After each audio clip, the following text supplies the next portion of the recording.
사사기 13장 1절부터 7절.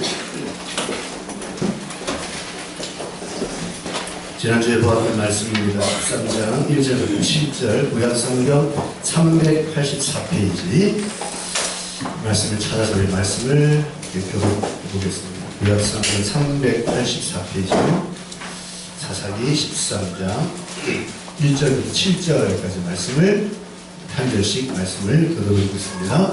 이스라엘 자손이 다시 여호와의 목전에 악을 행하였으므로 여호와께서 그들을 40년 동안 블레셋 사람의 손에 넘겨주시니라.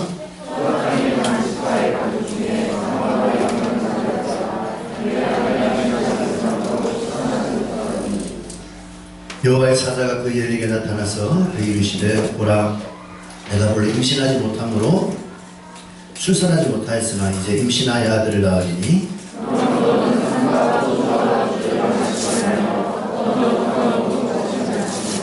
보라, 내가 임신하여 아들을 낳으리니 그의 머리 위에 삭도를 대지 말라. 이 아이는 태에서 나옴으로부터 하나님께 바쳐진 나실인이 되니라. 그가 블레셋 사람의 손에서 이스라엘을 구원하기 시작하리라 하시니 이에 그 여인이 가서 그의 남편에게 말하기를 하나님의 사람이 내게 오셨는데 그의 몸이 하나님의 사자의 몸 같아서 심히 어려움으로 거기서 많은 집에 내가 묻지 못하고 그도 자기 이름을 내게 이르지 않았으며. 읽겠습니다. 그가 내게 이르기를 보라, 내가 임신하여 아들을 낳으리니 이제 포도주와 독주를 마시지 말며 어떤 부정한 것도 먹지 말라. 이 아이는 태에서부터 그가 죽는 날까지 하나님께 바쳐진 나실인이 되리라 하더이다 하니라. 네, 저 편안하게 고개를 드시고 말씀을 나누겠습니다. 지난 수요일날 우리가 수요일에 말씀 나눌 때 나병 환자의 사건을 우리 함께 나누면서 제가 이런 얘기를 드린 기억이 있어요. 여러분 이제 가을철에 운동회를 하잖아요. 운동회를 하면 이제 아이들 부모님들 친척들이 막 와서 이제 운동회를 같이 관람합니다. 저기 뭐 애들 달리기도 하고 줄달리기, 공굴리기 막 하는데 엄마들이 오면은 누구를 잘 주목할까요? 달리기 1등하는 친구, 힘이 제일 센 친구 누구를 주목할까요? 자기 아들을 찾는 거예요. 내 아들이 100m 달리기 꼴찌해도 상관없어요. 내 자식이 공굴리기를 못하고 잡아도 상관없어요. 부모는 그 아이가 얼마나 잘 뛰느냐, 그 아이가 얼마나 똑똑하냐, 그 아이가 얼마나 힘이 세냐 중요한 것이 아니라 내가 하나 내 새끼를 찾는 게 부모의 마음입니다. 오늘 우리가 예배드릴 때 저와 여러분의 삶이 하나님께서 요구하는 삶을 살지 못해서 정말 우리가 나병 환자처럼 부끄럽고 죄송스러운 마음이 있을지라도 내가 나의 관점으로 예배를 못 드려요. 예배는 주님의 십자가 보혈을 통과해서 여러분 나갈 때 예배를 드릴 수 있습니다. 그것은 뭐죠? 주님께서 우리에게 찾는 사람은 똑똑하고 잘나고 힘있고 공부 잘하는 사람이 아니라 내 새끼를 찾는, 내가 핏값 쓰고 산 내 자식이 어디냐 보는 거예요. 그 시각으로 여러분 바라보시고 오늘 주님 앞에 나가 예배할 때 그 표현할 수 없는 아버지의 사랑을 느끼시잖아요. 그 아버지의 사랑 안에 사는 게 우리가 신앙입니다. 우리도 그 마음으로 말씀 듣고 기도하고 나갈 수 있는 그런 복된 시간이 되시기 바랍니다. 아멘. 옆 사람을 인사합시다. 당신은 하나님의 자녀입니다. 인사합시다. 당신은 하나님의 자녀입니다. 새끼라고 하면 조금 조석하고 죄송합니다. 자, 우리가 지난주부터 이제 우리가 삼손이란 어떤 인물을 주제로 놓고 하나님 말씀을 듣는 시간을 갖고 있는데 시리즈로 연결되기 때문에 잠깐 제가 이제 앞부분을 요약해 드리면 지난주에 우리가 똑같은 본문의 말씀을 통해 하나님은 투 트랙으로 인생을 계획하셨어요. 한쪽은 뭡니까? 이스라엘 백성이 죄를 지으니까 블레셋이라는 이방나라를 도구로 어마어마한 징계를 하고 40년 동안 식민지 생활을 하고 있습니다. 보통 속에 뭐 자유도 없고 인권도 없고 막 개구생하는 거예요. 근데 하나님 이렇게 이스라엘 백성들이 개구생할 때 이들이 살려주세요 기도도 안 하는데 하나님 이미 쪽에서 마노아의 가정을 딱 택해가지고 마노아의 가정에 내가 너에게 자녀를 줄 텐데 걔는 나에게 바쳐진 아이야. 얘가 블레셋의 손에서 너를 구원하리라 라고 하나님은 우리가 살아가는 세상 속에 세상의 역사 속에도 이렇게 간섭할 뿐만 아니라 눈에 보이지 않는 곳에서 우리를 위한 구원의 계획을 세우시면 너무나 좋으신 분입니다. 동에서 여러분이 고난받고 어려움을 겪으면 하나님은 서에서 고난받고 어려움 겪는 우리를 구원하기 위한 또 다른 계획을 지금 진행하고 있는 너무나 좋으신 분임을 우리가 말씀을 통해 보았고, 또 하나는 이 마노아의 아내는 불임이었습니다. 평생 동안 아이를 낳지 못하는 완전 저주받은 운명이죠. 운명적이에요. 평생 동안 애 못 낳아요. 근데 하나님은 운명을 바꾸시는 분이잖아요. 왜? 그분이 전지전능하니까. 전지전능하신 하나님을 믿는 사람은 인생의 운명이 바뀌어요. 제가 지난주에 그랬죠. 우리나라의 최고로 용한 전쟁이 세 사람이 9월달에 죽는다 해도 예수 믿으니까 살지 않습니까? 왜? 예수님만이 참 신이기 때문에 예수 믿으면 이길 수 있는 거예요. 그죠? 우리가 이 말씀을 보았어요. 오늘은 이제 계속해서 이제 하나님의 사자가 마노아의 아내에게 하는 얘기를 좀 우리가 보려고 하는데, 대단히 죄송하게 이 얘기는 제가 얼마 전에 한 1년 전인가요? 기억이 정확치 않은데 제가 예전에 영적 대물림이라는 제목으로 말씀을 나눈 똑같은 본문이라서 본의 아니게 중복되는 부분이 있을 수가 있기 때문에, 물론 뭐 이런 얘기를 전혀 기억하지 못하겠지만 새롭게 다 들리겠지만, 혹시라도 기억나는 분은 목사님 또 설교 뺏겼구나 착각하지 마시고 이해하고 들으시길 바랍니다. 자, 우리 5절에 하나님의 사자가 우리 누구죠? 제 기억에 마노아의 아내가 하는 얘기를 들어보시죠. 시작. 보라, 내가 임신하여 아들을 낳으리니 그의 머리 위에 삭도를 대지 말라. 이 아이는 태에서 나옴으로부터 하나님께 바쳐진 나실인이 됨이라. 그가 블레셋 사람의 손에서 이스라엘을 구원하기 시작하리라 하시니. 자, 하나님의 사자가 불임으로 살아가는 슬프고 괴로움 속에 빠진 이 마노아의 아내에게 와가지고 하나님의 사자가 하나님의 메시지를 전달하기를 네에게 자식이 나온다. 그런데 이 아이는 태에서 나오는 순간부터 하나님께 바쳐진 나실인이고, 나실인이기 때문에 이 하나님은 나실인을 통해서 이스라엘 백성을 블레셋 사람의 손에서 구원하는 사사로 쓰신다는 얘기를 하는 거예요. 나실인이란 말은 아시는 아시겠지만 히브리어로 나지르라는 말인데, 나지르가 무슨 뜻이냐? 하나님께 구별되어서 드려진 사람을 나실인이라는 거예요. 이스라엘 백성이 다 물론 하나님의 백성이지만 특별히 하나님께서 쓰시기 위해서 처음부터 택해가지고 쓰시는 사람들을 나실인이라고 합니다. 그런데 민수기 6장에 보면 나실인의 세 가지의 규례가 나오거든요. 시간 없기 때문에 제가 간단하게 설명드리면, 나실인은 세 가지를 하면 안 돼요. 첫 번째는 술을 멀리해야 됩니다. 술은 세상 풍속이요 판단력을 흐리게 만들죠. 하나님의 도구로 쓰임받는 사람이 술을 즐기면 판단이 상실되고 분별이 상실되고 세상 풍속에 빠지니까 쓸 수가 없는 거예요. 두 번째는 뭐냐? 지체를 가까이, 부정한 것을 가까이 하면 안 돼요. 부정은 더러운 거죠. 늘 선별한 삶을 살아야 됩니다. 그래 하나님 관계를 누리겠죠. 세 번째는 뭐냐? 머리에 칼을 대면 안 돼요. 다시 말하면 머리를 깎으면 안 돼요. 머리에 삭도를 대지 마라. 이 말은 머리는 다스림을 상징하거든요. 머리는 다스림을 상징하는데 머리를 깎는다는 것은 다스림을 거부한다는 말이기 때문에 머리를 깎지 않는 삶을 통해서 늘 하나님의 다스림 속에 산다는 것을 메시지로 하기 위해서 이 세 가지의 명령을 줬단 말이죠. 이게 나실인이 지켜야 될 세 가지의 규례입니다. 그런데 오늘 여러분 이제 우리가 주목할 것은 4절과 7절을 여러분 눈으로 보시면, 이 삶과 포도주와 독주를 멀리하고 부정한 거 먹지 말라는 이 명령을 4절과 7절에 보면 동일한 내용이 나오는데, 지금 하나님의 사자가 누구에게 이 명령을 내리는지 한번 여러분 4절과 7절을 한번 눈으로 보시면서 이 명령을 받는 대상이 누군지 한번 찾아보세요. 누구예요? 삼손을 낳을 삼손의 엄마죠, 그죠? 마노아의 아내에게 너 포도주와 독주 멀리해? 부정한 걸 먹지 마.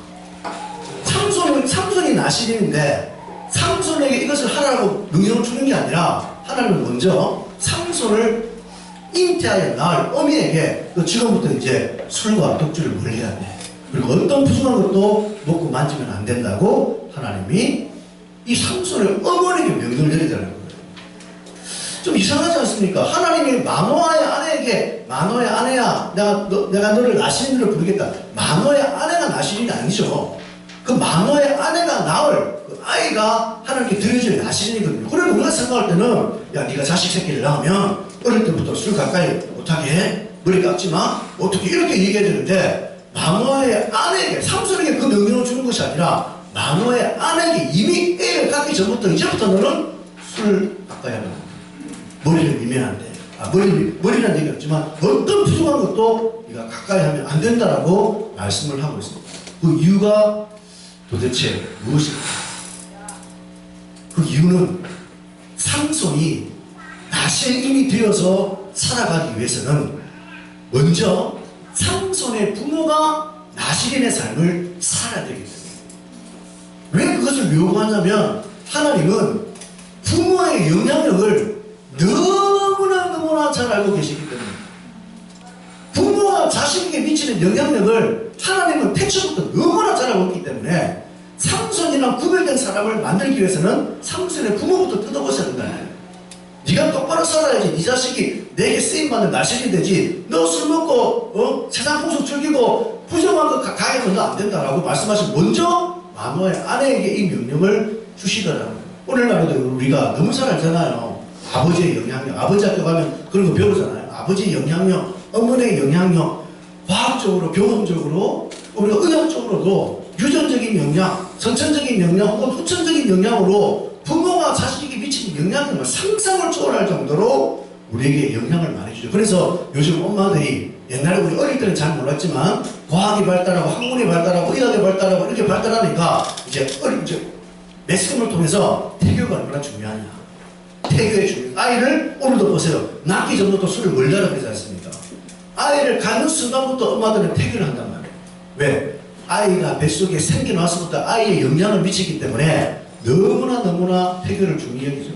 오늘 말씀에도 마노아의 아내에게 임신하기 전부터 이미 너 지금부터 술 먹으면 안 돼. 부정한 거 만지지 말라고 말씀을 하시죠. 조선시대 정조 때 이시분이라는 사람이 쓴 태교신기라는 책에 보면 이런 얘기가 나와요. 태교신기. 태교가 얼마나 중요한지를 이야기하는데 아비가 자식을 낳는 것, 어미가 자식을 키우는 것, 또 스승이 자식을 가르치는 이 세 가지는 사람을 사람되게 만드는 가장 중요한 조건이라는 거예요. 어떤 아비가 자식을 낳느냐, 어떤 어미가 자식을 키우느냐, 어떤 스승이 자식을 가르치냐는 사람을 사람되게 만드는 가장 중요한 세 가지 조건인데 사람이 사람되게 만드는 것은 병을 고치는 원리와 같아. 명의가 병을 고칠 때는 병을 고치기 이전에 병에 들지 않도록 먼저 조치를 취하는 것처럼 사람도 마찬가지예요. 명의는 그러잖아요. 단순히 사람 병들면 고치는 것도 물론 중요하지만 이 사람이 병에 들지 않도록 먼저 예방한다는 얘기죠. 마찬가지로 사람도 태어나기 전에 태어나고 나서가 아니라 태어나기 전에 이 아이를 바르게 가르치는 것이 너무너무 중요하다는 거예요. 그래서 이분이 뭐라 하냐면 스승이 10년을 가르치는 것보다 어미가 10달 동안 뱃속에서 가르치는 게 훨씬 더 유용하고 유익하다는 거예요. 자식이. 그만큼 부모가 아이에게 미치는 영향력이 얼마나 큰지를 얘기해주는 단적인 얘기죠. 근데 지금 우리 오늘 이 시대 현대의 부모들은 다 압니다. 그죠? 태교의 중요성. 그래서 애 딱 놓으면 못해. 음악을 바꿔요. 그전에 꽁딱 듣고 트로트 듣다가 딱 갑자기 슈베르트가 나오고 뭐가 나와요. 모차르트가 나와요. 그전에 그렇게 되면 꽁짝 좋아하고 트로트만 틀어놓고 놀던 엄마가 청소할 때 맨날 무조건 하던 엄마가 애 깎고 나니까 탁 치우고 이제 슈베르트 모차르트 딱 듣지 않습니까? 좋은 음악의 중요성. 좋은 음식. 내가 먹는 게 다 내 새끼한테 가니까 예전에만 라면 끓여 먹고 이런 사람도 술을 막 드시는 분도 이제 술을 절제하고 커피도 절제하고 좋은 음식 먹거든요. 또 좋은 책. 아가야, 내 배는 입에는 안 되지. 아가야, 내가 너에게 좋은 이야기 들려줄게 하면서 막 동화책 막 읽고 막 이런 하잖아요. 물론 다 좋은 거예요. 근데 이제 문제는 뭐냐면 우리 그리스도인 엄마들도 이런 세상적인 태교는 다 하지만 정말 정작 여러분 우리가 자식에 대하여 오늘 마노아의 아내처럼 우리가 얼마나 신앙적으로 자식에게 본이 되는 삶을 보이는가 이 문제에 대해서는 솔직히 우리가 좀 생각해 봐야 돼요. 물론 교회 다니는 엄마들 가운데는 막 찬송가 틀어놓고 그다음에 성경 말씀 읽어주고 하는 그런 엄마 물론 그것도 필요해요. 그것도 중요한 일이지만 하나님 우리에게 요구하시는 것은 그리고 외적인 환경을 바꾸는 걸 요구하는 게 아니에요. 물론 그것도 필요하죠. 근데 우리가 어떤 실수를 하냐면 내가 신앙적으로 아이를 길러야지 놓고 이제 뭐 하냐면 찬송가 틀어놓고 설교 말씀 틀어놓고 나가서 이제 따지다가 노는 거예요. 세상적으로 노는 거예요. 껍데기만 바꾸지 생활은 전혀 변화가 없다는 거죠. 이게 이제 문제라는 거예요. 신앙적으로 아이를 키운다는 것은 제일 중요한 건 뭐냐? 마노아의 아내의 삶이 이제는 술을 먹으면 안 되고 부정한 건 몰래야 돼요. 그럼 여러분의 자식을 신앙적으로 키우는 것은 교회 보내는 거야. 우리 엄마들은 교회만 보내면 다 되는 줄 알아요. 아니요. 교회는 여러분 자식 책임 못 집니다. 교회 믿지 마세요. 교회를 나온 엄마들이 신앙이 바르게 들여가지고 엄마들이 자신을 가르치는 게 하나님의 원리예요. 근데 우리들은 주로 껍데기만 교회 나가 예배 드려 7일절 막 주고 이러면 신앙지도 다 한 줄 알아요. 성경 읽고 나와서 밥 먹어 이렇게 얘기하면 신앙 지도 잘하는 자인데 천만에요. 그럼 그런 게 아니에요. 신앙이라는 것은 뭐냐, 엄마가 삶으로, 아빠도 마찬가지. 엄마 얘기도 아빠는 또 나는 아니게 자지 마시고, 부모는 똑같은 부모입니다. 부모가 자식들에게 삶으로 보여줘야 돼요. 아이를 놓고 우리가 자식을 기를 때도 우리 부모의 역할은 뭡니까? 돈을 벌어서 자식 옷 입혀주고 잠재우고 학원 보내고 학교 보내면 우리 아빠들은 자기의 사명 다 한 줄 알잖아요. 아니요. 그건 50%도 안 돼요. 부모의 사명은 뭐냐? 제가 그랬잖아요. 왜 나를 낳아준 남자 그 아저씨를 보고 왜 우리가 아버지라 불러요? 왜 하나님 보고 아버지라 부릅니까? 솔직히 똑같잖아요. 하나님은 아버지, 나를 낳아준 그 아저씨도 아버지야. 나한테 아저씨가 아니고 아버지잖아요. 그 뭐냐? 나를 낳아준 그 남자를 볼 때 그 남자가 나한테 아버지를 가르쳐줘야 돼요. 하나님 아버지가 똑같은 모습을 보여줘야 됩니다. 그게 하나님의 섭리예요. 그러니까 여러분, 아버지의 역할과 엄마의 역할은 자식을 위해서 돈 벌어다 주고 학원 보내고 내고 사입히고 이것도 물론 마땅히 부모로서 아이를 돌보는 거 마땅한 거지만 이것도 중요하지만 사실은 더 중요한 게 뭐냐? 이거예요.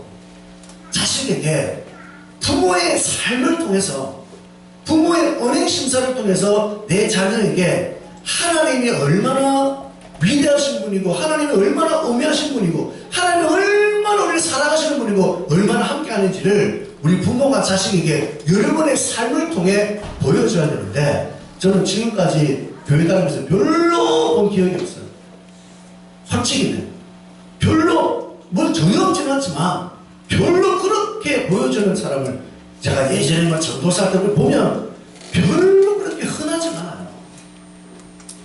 우리 엄마 아빠들이 자식을 뒷바라지 한다고 애들 학원비 번다고 엄마들도 직업전선에 나가 투잡 쓰리잡 하면서 애쓰고 수고합니다. 물론 그 귀한 일이죠. 근데 여러분, 자식을 위해서 얼마나 눈물로 기도해요. 새벽 기도하고 나보셨습니까? 내 자식을 위해 여러분 하나님께 나와서 눈물로 기도해 보셨나요? 그건 뭐예요?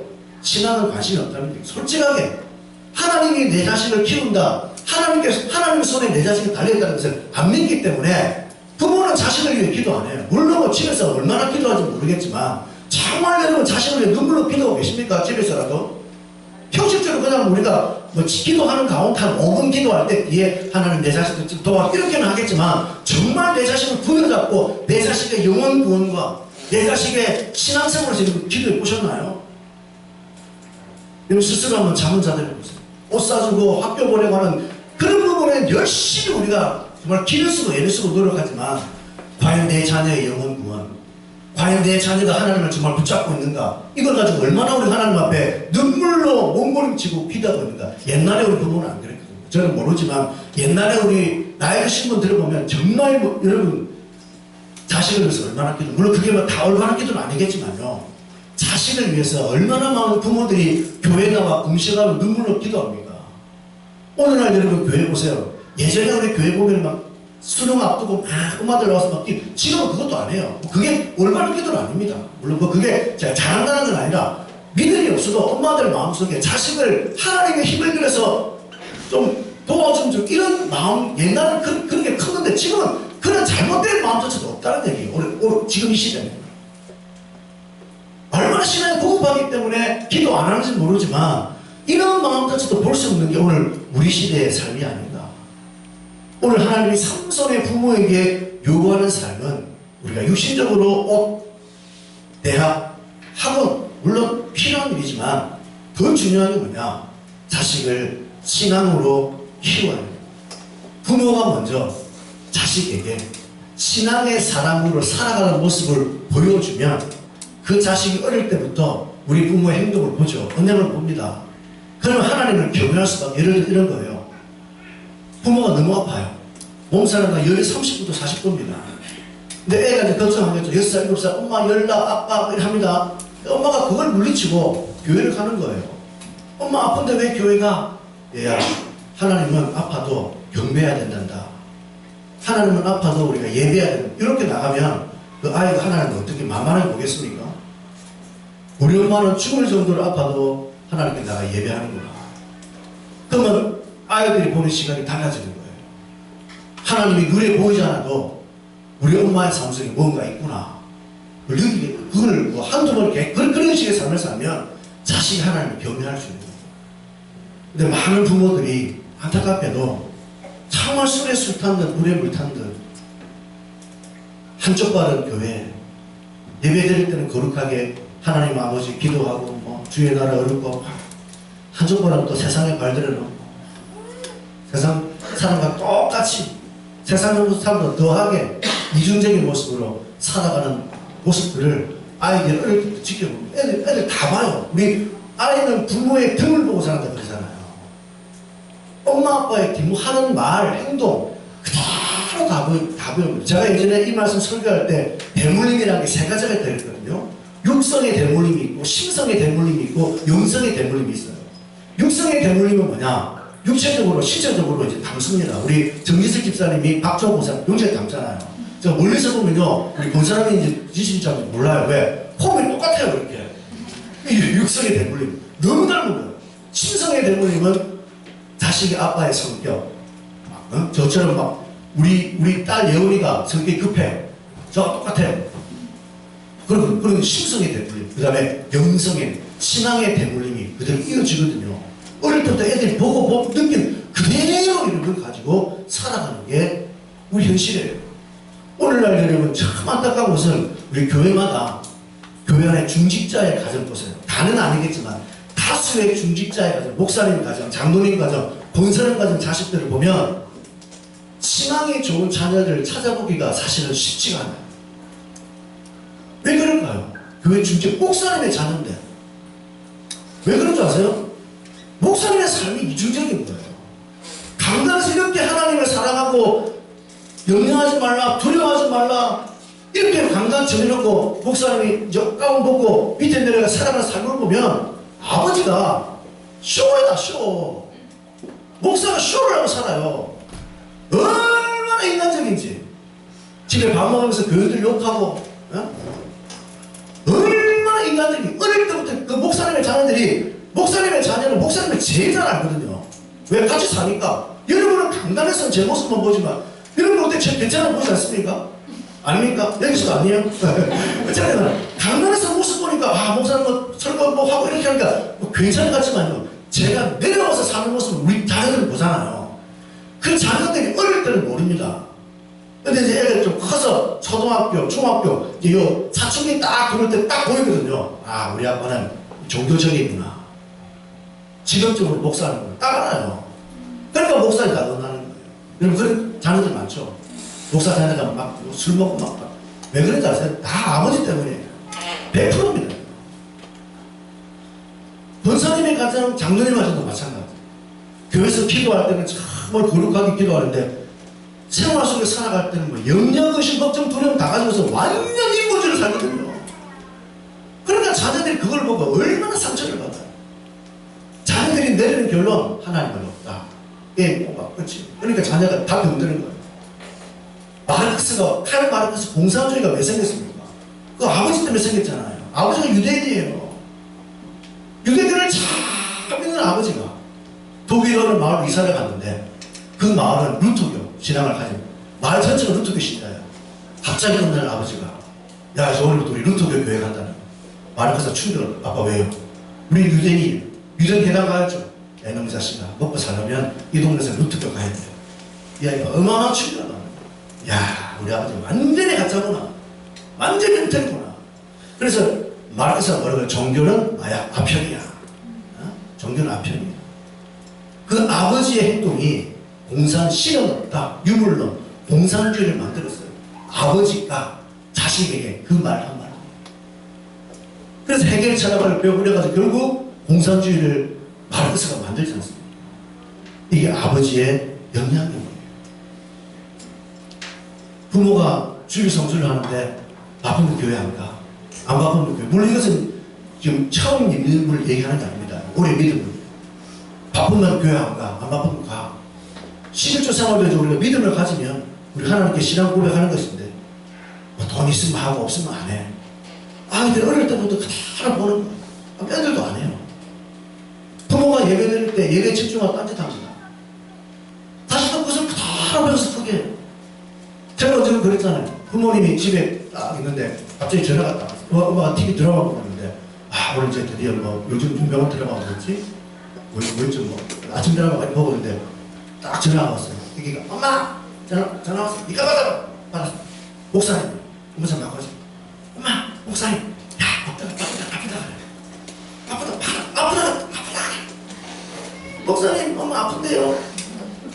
엄마도 TV 다 봅니다. 애가 뭘 배우겠어요? 네? 그거 다 배우는 거예요. 그러니까 애들이요 그 영향으로 전혀 병들어요. 전도도 마찬가지예요. 예를 우리가 여러분이 어떤 사람 전도하잖아요. 전도하면 A가 B를 전도하면 B는 A를 따라 신앙생활을 하게 돼 있어요. A라는 사람이 게으르면 B도 게을러집니다. A라는 사람이 부지런하면 B도 부지런해요. 왜? 이 사람은 영적인 부모니까. 누구에 의해서 전도를 당하자는 굉장히 중요한 부분이거든요. 이게 영적 부모의 영향력이에요. 부모가 신앙생활을 할 때 판단 기준이 어릴 때부터 자녀에게 항상 우리는 진리가 잣대가 돼야 100% 완벽하지 못하지만 그렇게 사는 애쓰는 모습을 보여주면 아이들도 어릴 때부터 아 우리 부모는 하나님의 말씀 따라 살려고 애를 쓰는구나 뭐가 있구나 그리고 하나님을 향해 나가는데 판단 기준이 부모들이 감정과 기분으로 판단하는 사람도 너무 많아요.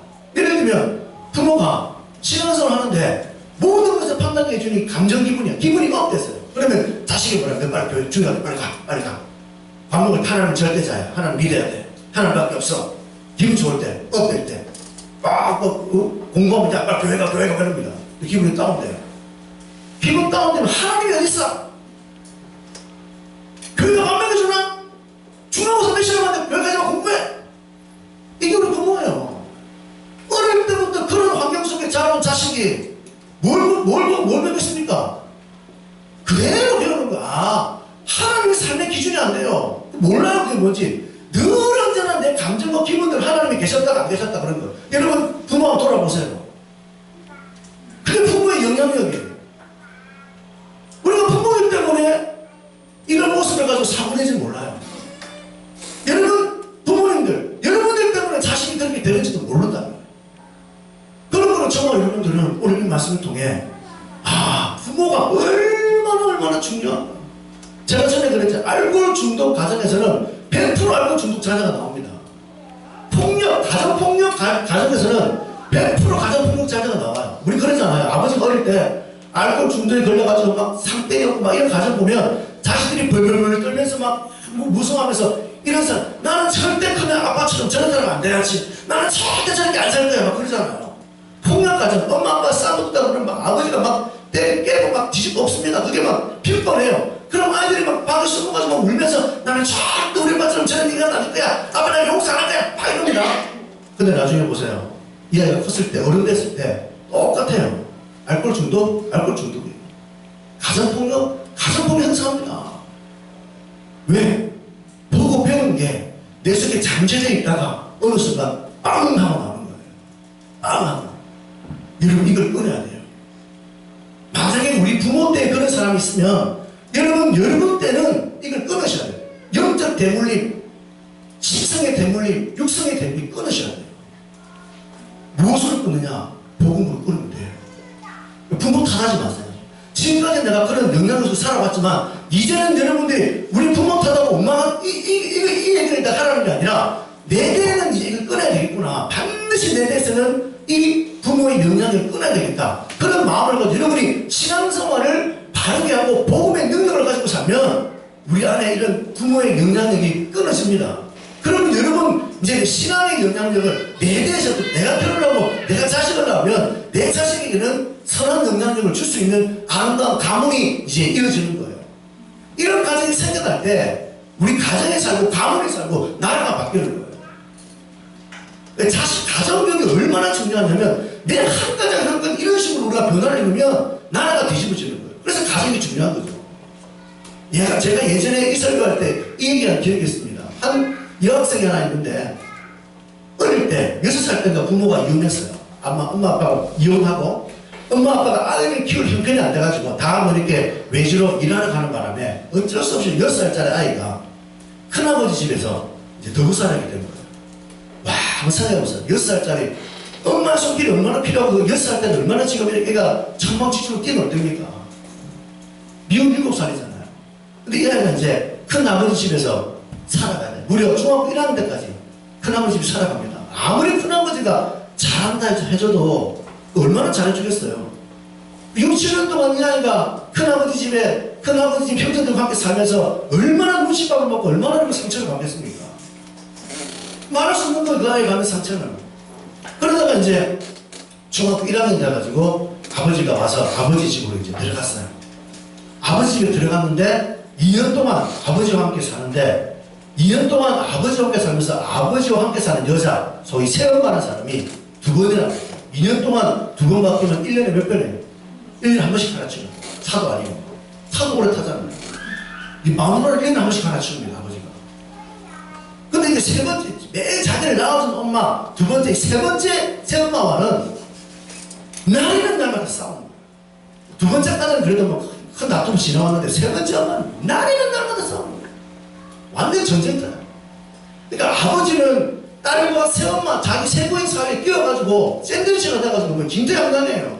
딸에 가면 딸이 불편, 또 마누라한테 마누라가 불편. 근데 아무래도 마누라보다는 딸이 편하죠. 만만한 딸이에요. 아버지는 날마다 딸에게 견딜 수 없는 화를 다 뿜어냅니다.